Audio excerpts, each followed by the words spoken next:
श्रीमद् भागवत गीता में भगवान कृष्ण के द्वारा रणभूमि में अर्जुन को उपदेश दिए गए हैं। गीता की बातें मनुष्य को सही तरह से जीवन जीने का रास्ता दिखाती हैं। गीता के उपदेश हमें धर्म के मार्ग पर चलते हुए अच्छे कर्म करने की शिक्षा देते हैं। महाभारत में युद्ध भूमि में खड़े अर्जुन और कृष्ण के बीच के संवाद से हर मनुष्य को प्रेरणा लेनी चाहिए। नमस्कार दोस्तों, आपका स्वागत है आपके अपने YouTube चैनल दी हिंदी स्क्रिप्ट पर। जब अर्जुन युद्ध भूमि में जाते हैं तो अपने सामने पितामह और सगे संबंधियों को देखकर विचलित हो जाते हैं।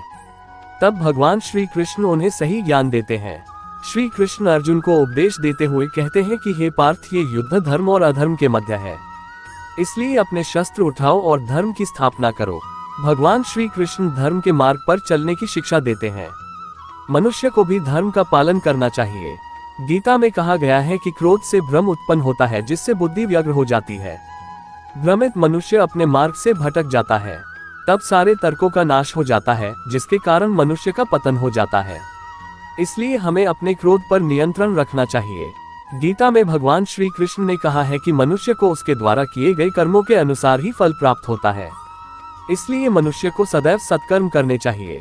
गीता में कही गई इन बातों को प्रत्येक व्यक्ति को अपने जीवन में मानना चाहिए। भगवान श्री कृष्ण कहते हैं कि आत्म मंथन करके स्वयं को पहचानो, क्योंकि जब स्वयं को पहचानोगे तभी क्षमता का आंकलन कर पाओगे। ज्ञान रूपी तलवार से अज्ञान को काटकर अलग कर देना चाहिए। जब व्यक्ति अपनी क्षमता का आंकलन कर लेता है तभी उसका उद्धार हो पाता है। गीता में भगवान कृष्ण का एक उपदेश बताता है कि मनुष्य को सदैव अभ्यास करते रहना चाहिए। अभ्यास करने से मनुष्य का जीवन आसान हो जाता है।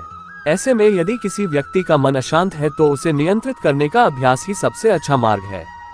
भगवान श्री कृष्ण कहते हैं कि मृत्यु एक अटल सत्य है, किंतु केवल ये शरीर नश्वर है।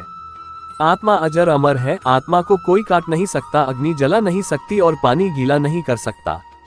जिस प्रकार से एक वस्त्र बदलकर दूसरे वस्त्र धारण किए जाते हैं, उसी प्रकार आत्मा एक शरीर का त्याग करके दूसरे जीव में प्रवेश करती है।